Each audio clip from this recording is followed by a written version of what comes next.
سلام به همگی. تا حالا فکر کردین که پروفایل اینستاگرامتون میتونه یه ماشین پولسازی 24 ساعته باشه؟ امروز میخوایم با هم راز تبدیل یه صفحه معمولی به یه ویترین حرفه‌ای و مشتری ساز رو کشف کنیم.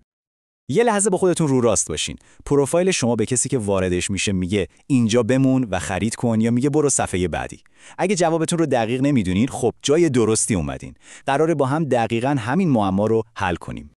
خب توی این راهنمای کوتاه قراره یاد بگیریم چطوری بیو بنویسیم که تخصصتون رو قشنگ نشون بده، یه عکس پروفایل انتخاب کنیم که اعتماد بسازه، از اون لینک توی بیو برای جذب مشتری استفاده کنیم، هایلایت ها رو تبدیل به یه پورتفولیوی حرفه‌ای کنیم و لحن محتوامون رو هم ثابت و تخصصی نگه داریم. بزن بریم. فقط 3 ثانیه. شما فقط 3 ثانیه فرصت دارین تا یه بازدید کننده رو قانع کنین که تو صفحتون بمونه یا بره. این جنگ توی 2 تا جبهه اصلی اتفاق میفته. عکس پروفایل و بیو. بیایید با همین 2 تا سنگر مهم رو فتح کنیم. عکس پروفایلتون مثل امضای دیجیتال شماست. باید خیلی واضح بگه من حرفه‌ایم، قابل اعتمادم و آمادم بهت کمک کنم. یک عکس پرسونالی با کیفیت که توش یه لبخند ملایم دارین، ناخودآگاه به مغز مخاطب یه سیگنال امنیت و تخصص میفرسته. پس لطفاً از پس‌زمینه‌های شلوغ و عکسای دست جمعی که اصلاً معلوم نیست شما کدوم هستین دوری کنین. خب حالا یه نگاه به این 2 تا بیو بندازین. یه مدل بیو میگه طراح گرافیک و خلاق، یه مدل دیگه میگه من به استارتاپ ها کمک میکنم برندهای به یاد ماندنی بسازن. دیدین چه فرقی کرد؟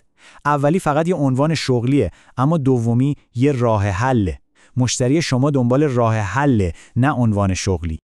این 4 تا جزء یه جورایی فرمول جادویی بیو شماست. خیلی ساده است. اول بگین چی هستین، دوم بگین به کی کمک میکنین، سوم بگین چه نتیجه‌ای براشون خلق میکنین و چهارم خیلی واضح بهشون بگین که قدم بعدی چیه. مثلا روی لینک زیر کلیک کن. همین، یه نقشه راه کامل توی همون 150 کاراکتر.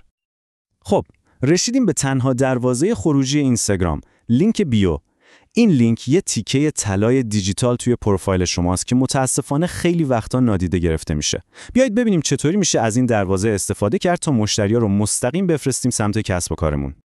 ببینین لینک بیو فقط یه آدرس اینترنتی ساده نیست، یه پلی که یه دنبال کننده کنجکاو رو میبرداره و تبدیلش میکنه به یه مشتری واقعی. حالا اگه این پل محکم و سر راست نباشه چی میشه؟ شما کلی مشتری بالقوه رو وسط راه از دست میدین، به همین سادگی. خب حالا این پل باید به کجا برسه؟ 3 تا مقصد اصلی و مؤثر داریم. اولی که نرخ تبدیل بالایی داره، صفحه خدمات خودتونه.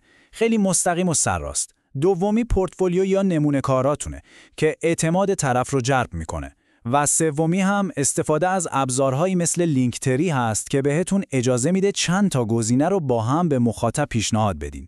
انتخاب بین اینها دیگه بستگی به استراتژی خودتون داره. خب تا اینجا بازدید کننده رو با بایو و لینک جذب کردیم. حالا وقتشه که با مدرک و سند ادعامون رو ثابت کنیم. اینجاست که اون دایره های کوچولوی زیر بایو یعنی هایلایت ها وارد بازی میشن و تبدیل میشن به یه پورتفولیوی همیشه فعال. این جمله رو خیلی دوست دارم. هایلایت های خودتون رو تیم فروش 24 ساعت هفت در نظر بگیرین که همیشه آمادن بهترین کارهاتون رو ارائه بدن. واقعا همینه. هایلایت های شما تیم فروش شبانه روزی شما هستن. نه خسته میشن، نه میرن تعطیلات. همیشه آمادن تا بهترین کارهای شما رو به هر بازدید کننده جدیدی نشون بدن. این جدول یه نقشه راه عالیه برای اینکه هایلایتاتون رو منظم کنین. مثلا دسته‌بندی رضایت مشتریان یه جور تایید اجتماعیه. شک و تردیدا رو از بین میبره. هایلایت درباره من یه ارتباط انسانی برقرار میکنه و خدماتم خیلی شفاف به سوال خب چی برای من داری جواب میده. اگه میخواین شروع کنین این 3 تا از همه ضروری ترن. خب ویترین مغازه رو که چیدیم، حالا وقتشه قفسه ها رو با محصولات با کیفیت پر کنیم. این محصولات چی هستند؟ محتوای شما، پست ها و استوریاتون. اینا باید صدای تخصص شما رو به گوش همه برسونن. و این نکته همه چیز رو به هم وصل میکنه. محتوای شما باید قولی رو که توی بیو دادین عملی کنه. خیلی ساده است. اگه توی بیو میگین من یه سراشاف حرفه‌ایم، دیگه نمیتونین توی پست هاتون فقط عکس نیمرو بذارین، درسته؟ این ناهماهنگی اعتماد رو از بین میبره. خیلی خب، ما تمام تیکه های پازل یه پروفایل حرفه‌ای رو کنار هم گذاشتیم. حالا بیاین با یه چک لیست سریع یه بار دیگه تصویر نهایی رو مرور کنیم تا مطمئن شیم همه چیز سر جای خودشه. این چک لیست ابزار شما برای یه خودآزمایی سریعه. همین الان به پروفایل خودتون فکر کنین. عکستون واضحه، بیوتون میگه به کی و چطوری کمک میکنین، لینکتون هدفمنده، هایلایتاتون مثل پورتفولیو چیده شدن و لحن محتواتون با تخصصتون میخونه. هر کدوم از اینا که تیک نخورده دقیقاً همون نقطه‌ایه که باید ازش برای رشد شروع کنین. و البته اگه میخواین این مسیر رشد رو سریع‌تر برین، اسپانسر این برنامه یعنی وبسایت asanbrand.net ابزارهای خیلی خوبی برای این کار داره. برای اینکه قدم بعدی رو توی حرفه‌ای کردن برندتون بردارین، پیشنهاد میکنم حتما یه سری بهشون بزنین. و حالا نوبت شماست. اولین کاری که برای تبدیل کردن پروفایلتون به یه آهنربای مشتری انجام میدین چیه؟ ازتون میخوام همین امروز یه تغییر کوچیک ایجاد کنین. یادتون نره، پروفایل شما فقط یه صفحه مجازی نیست، قدرتمندترین فروشنده شماست. موفق باشید.